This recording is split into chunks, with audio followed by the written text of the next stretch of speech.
Bonjour, j'espère que vous allez bien, moi je sais pas trop. On est lundi, il est 8h du mat, donc ça vous donne déjà une réponse, j'imagine. Mercredi j'ai un examen de linguistique française. Maintenant je sais que vous allez me demander, mais toi tu fais pas les sciences politiques. Si, je suis en L3 de sciences politiques, mais je fais quelques cours en plus. C'est un examen oral, entièrement en français, heureusement, parce que j'ai très souvent tendance à mélanger le français et l'italien, donc j'ai également reçu pas mal de questions par rapport à la linguistique comme discipline, surtout si ça aide à l'apprentissage des langues étrangères. Moi je dirais que pas directement. Alors si vous êtes vraiment passionné par la langue, si vous voulez savoir comment tout fonctionne profondément, alors vous pouvez bien vous engager dans l'étude de linguistique. Mais autrement, je dirais que c'est pas le truc dont vous manquez pour maîtriser la langue française alors. Mais pendant cette vidéo, pour ceux et celles qui s'intéressent, je vais essayer de partager un peu des recommandations de ma bibliographie de l'examen et peut-être quelques fun facts au passage, puisque mon examen porte plutôt sur l'emprunt. Donc c'est un cours de licence, il n'y a rien de niveau expert. On va voir ensemble, je vais vous montrer un peu comment j'organise tout, comment je me prépare, je me prépare. Maintenant, on a genre un petit déj prévu avec une fille française qui m'a écrit sur Insta. D'ailleurs les filles, si vous venez à Milan, écrivez-moi, n'hésitez pas. Ensuite, j'ai un cours de système politique italien. Je vais pas mentir, en ce moment, je me sens un peu stressée. Et parfois, je me rends compte que ça demande beaucoup d'efforts. Genre, je dois toujours faire quelque chose en permanence pour me sentir bien. Alors, les nuages sont un peu disparus, on dirait. Maintenant, on va se préparer et commencer la journée ensemble.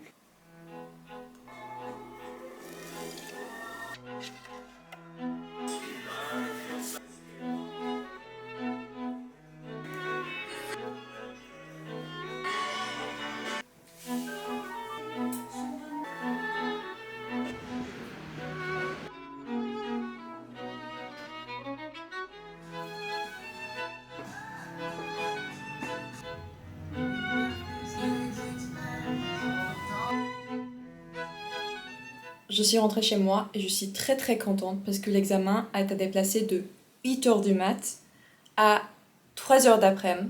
Donc j'ai 7 heures de plus pour préparer. Maintenant vous allez me dire, qu'est-ce que ça change? Ça change vraiment tout parce que si on me donne 7 heures que j'avais pas prévu initialement, je peux littéralement conquérir le monde pendant ces 7 heures. Et ça, ce que je compte faire. Alors aujourd'hui, j'ai eu une journée assez chargée. J'ai lu la majeure partie. J'ai lu. Je sais pas, je peux pas. J'arrive pas à parler français.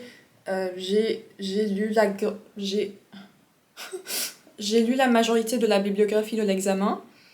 Plus précisément, j'ai lu des extraits d'un livre qui s'appelle Les mots voyageurs de Marie Trepp. Donc si ça vous intéresse, si vous voulez approfondir un peu les empreintes linguistiques dans la langue française, alors ça, je peux vous recommander. Surtout, il y a un chapitre Sommes-nous tous polyglottes? Et c'était assez intéressant puisque ça aborde un peu la question de la purité d'une langue qui n'est pas vraiment possible dans le cas du français. Donc, si vous êtes un nerd de la langue française, alors ça, je vous recommande.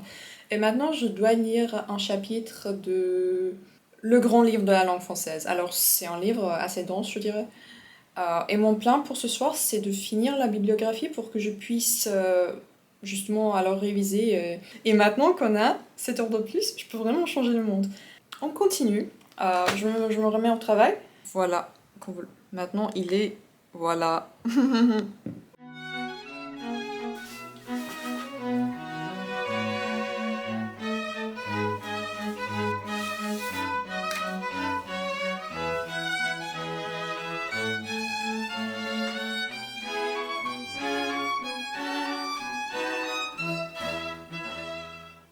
Français venu d'ailleurs, l'édition Robert Laffont dans la collection Documento. Ok, là on est la veille de l'examen et je me suis réveillée à 10h.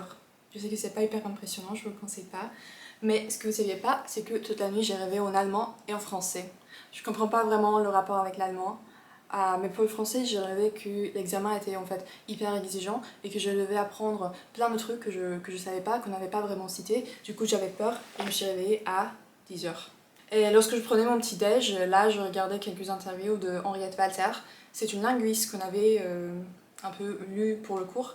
Donc si le contact entre les langues et aussi l'histoire des mots vous fascine, alors ça, je pourrais vous recommander. Et en regardant ces interviews, je me suis aussi rappelé à quel point l'exposition réelle à une langue, ça change tout, parce que c'est super différent de ce qu'on lit, de ce qu'on apprend.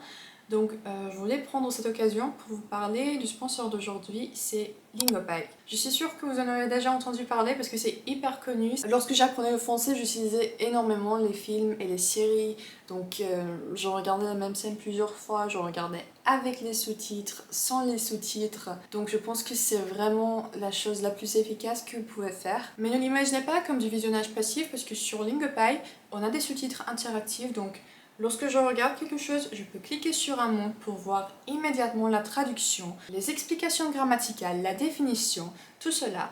Et aussi, je peux sauvegarder le mot pour le voir plus tard. C'est pas que, je regarde des films en français là. Ou si vous trouvez, en général, pendant cette vidéo, que je parle français un peu trop vite, je dirais que c'est tout à fait normal. Parce que le français ou n'importe quelle langue parlée, ça va souvent plus vite que la langue qu'on apprend. Donc je peux passer de l'espagnol au néerlandais ou au russe sans changer de plateforme et je pense que c'est vraiment super pratique. Alors si vous souhaitez le tester, que je vous recommande chaleureusement, vous pouvez cliquer sur le lien dans la description de cette vidéo pour profiter d'un essai gratuit de 7 jours sur la plateforme.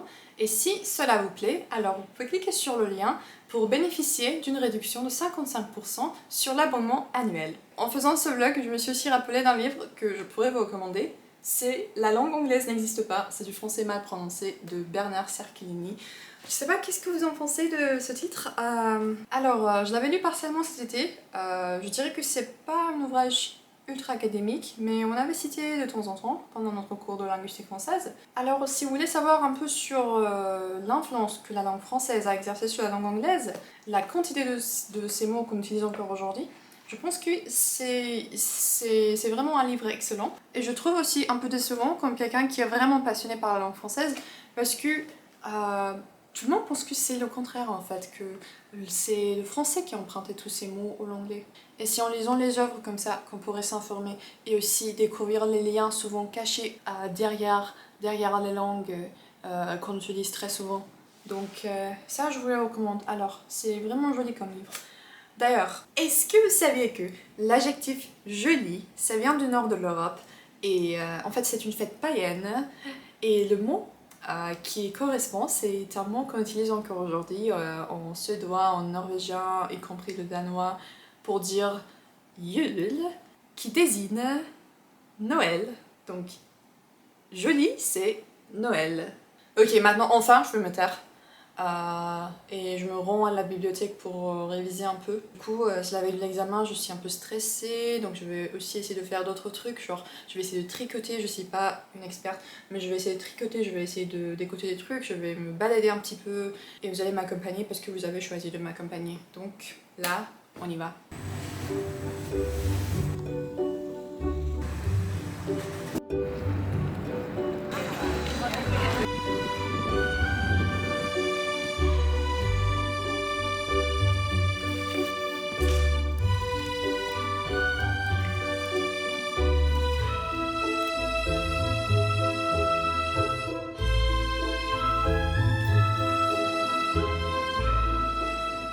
Je vais vous raconter un truc que je viens d'apprendre. Ça va pas changer la vie, mais quand même, je le trouve super impressionnant. Alors, est-ce que vous saviez que l'adjectif allemand höflich est un ancien calque de courtois en français? Alors, courtois, ça veut dire, en ancien français, c'est quelqu'un qui a les manières de la cour. Donc, raffiné un peu, je saurais pas comment le décrire. Alors, l'allemand, à sa place, prend ce syntaxe. Donc, l'équivalent de cour en français sera Hof, donc on fait höflich. Et donc morphologiquement, ça reste bien allemand, mais syntaxiquement, sur plein de syntaxe, c'est bien français. C'est une copie directe du français. Alors, comme les Français ont fait avec lune de miel, je sais pas, c'est un calque. Ça s'appelle un calque. Maintenant, je vais aller tricoter parce que je dois faire revivre. J'ai vraiment l'obligation de faire revivre les hobbies de grand-mère, sinon je me sens pas très bien. Vous comprenez ?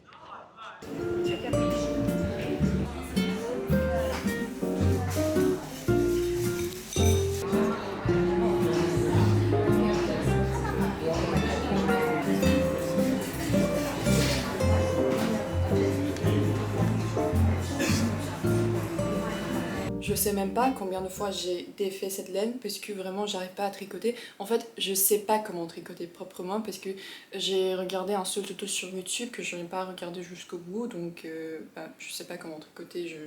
J'improvise un peu, je suis en train de freestyler, mais comme vous voyez, ça fonctionne pas parce que je pense que mes mailles sont un peu serrées, un peu étraites et aussi pas très symétriques. Mais je sais vraiment pas comment résoudre ce problème. Alors si vous voyez où ça va pas, dites-le moi parce que moi je le vois pas. Alors je dois vraiment pratiquer un peu, mais pas aujourd'hui, c'est pas notre priorité aujourd'hui. Donc ce vendredi je vais rencontrer une camarade de classe de mon cours de langue scandinave pour tricoter ensemble. Mais elle est russe, donc je dois apprendre le vocabulaire de tricot en russe, alors parce que ça va pas de soi. Même en français, aujourd'hui en tricotant, j'ai écouté un podcast et c'est où j'ai appris les termes comme alors maille, parce que alors les aiguilles, je les connaissais déjà, mais la maille, je savais pas. Mais en revanche, en allemand, j'ai bien le vocabulaire de tricot parce que je pense que tricoter c'est vraiment à la mode en Allemagne et j'ai vu beaucoup de contenu sur cela. Et aussi, je pense que je galère un peu à cause de mes aiguilles parce que mes aiguilles sont en bambou. Donc c'est à cause du matériel de mes aiguilles que je galère un peu parce que vraiment je peux pas faire glisser les mailles, je peux pas vraiment déplacer les aiguilles, c'est un peu difficile. Mais vraiment j'ai commencé très récemment à tricoter donc je me préoccupe pas. Non mais préoccupe. Je m'inquiète pas, on dit. Moi je dirais que je suis une personne assez créative, mais je pense que j'exerce ma créativité plutôt sur un plan visuel. Du coup, je fais des photos, je fais des vidéos, mais je crée pas toujours des trucs avec mes mains et je pense que c'est vraiment quelque chose de... c'est trop chic parce que tu peux même tricoter des vêtements alors. Et du coup, est-ce que vous saviez que l'adjectif chic, ça vient du français, en fait c'était l'ambassadeur de mode parisienne. Et aussi, on a utilisé ce mot dans différentes langues comme l'allemand, le danois, l'anglais, l'italien, parce qu'à l'époque c'était un peu à la mode d'utiliser les termes en français. Vous voyez, à ce stade-là, je pense que c'est irréversible parce que je crée des connexions de tout. Alors en parlant, je suis là, mais tu savais que ce mot vient d'espagnol? On s'en fout, on s'en fiche vraiment, on s'en fiche que ça vient d'espagnol, du français ou que le mot n'existe pas. Je sais qu'en ce moment je suis insupportable, mais demain ça va finir après mon examen.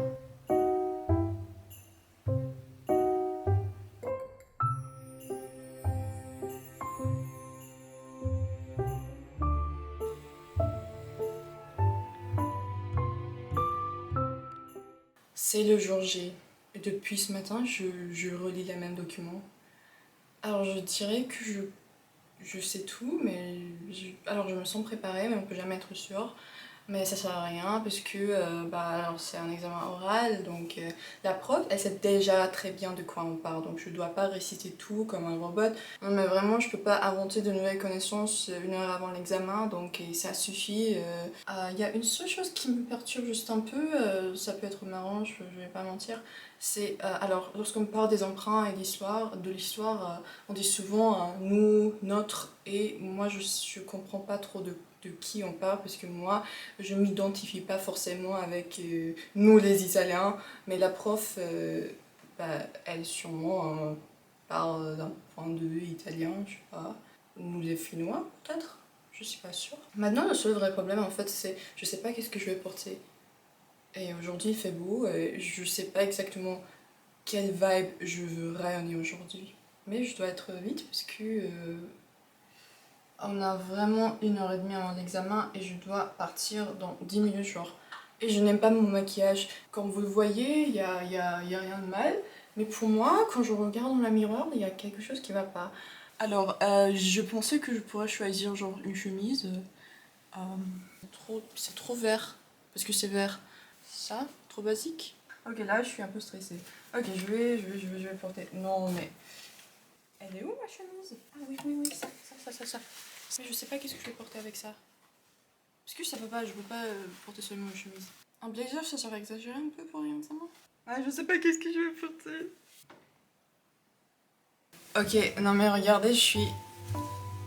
Là, vraiment, c'est C'est trop chic.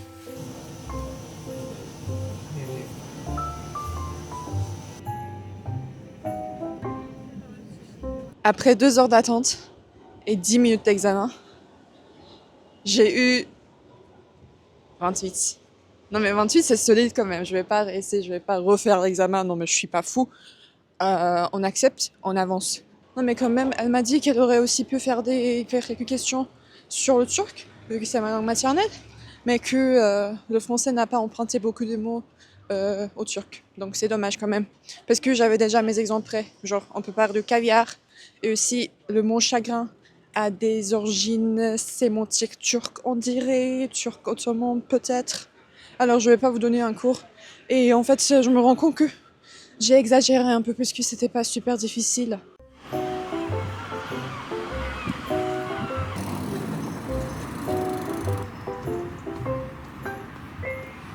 Alors j'ai voulu vous parler un peu plus calmement. Du coup, bah, comme j'ai dit, je suis en fait très fière de ce que j'ai fait, mais je me rends compte aussi à quel point j'ai tout exagéré, genre parce que j'étais obsédée par les détails historiques, par les détails quasi unnecessaires. Genre par exemple, la professeure m'a fait alors dites-moi quelques exemples des mots italiens qu'on utilise aujourd'hui. Et j'étais genre bah je sais pas comme pizza. Et elle était bah oui, mais mais non, c'est impossible, genre, j'étais pas préparée pour cela, j'avais préparé, genre, plein de trucs fous, mais pas cela. Genre, maintenant, je réalise que j'étais prête pour une bataille, mais qu'en réalité, c'était tout simplement un examen que je devrais, que j'aurais pas dû exagérer, mais en fait, j'ai eu plein de connaissances hyper intéressantes. C'est pas vraiment l'horaire juste pour un café, mais vraiment, j'allais dormir pendant que j'attendais. Mais le temps d'attente avant un examen oral, c'est vraiment insurmontable. Je peux pas le supporter. Et je dirais quand même que les examens oraux sont super calmes, genre parce que c'est une conversation sympa entre vous et votre professeur. Alors, je sais pas, je me représente comme une personne. Bah alors, ça fait un effet totalement différent lorsque tu pars avec quelqu'un et tu peux partager tes connaissances. Euh, la professeure m'a également demandé si le français était ma langue maternelle et j'étais genre non, je suis autodidacte. Et elle était hyper surprise. Je sais pas. Donc c'est aussi une occasion pour faire connaissance de vos professeurs. Ce système-là, c'est une de mes choses préférées ici en Italie pour les universités. Je sais qu'en France aussi, il y a certains examens oraux.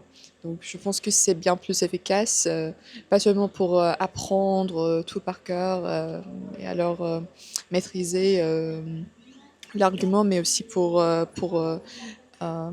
pour l'aspect social un peu, pour l'aspect communicatif. Bah, c'est tout vraiment, hein.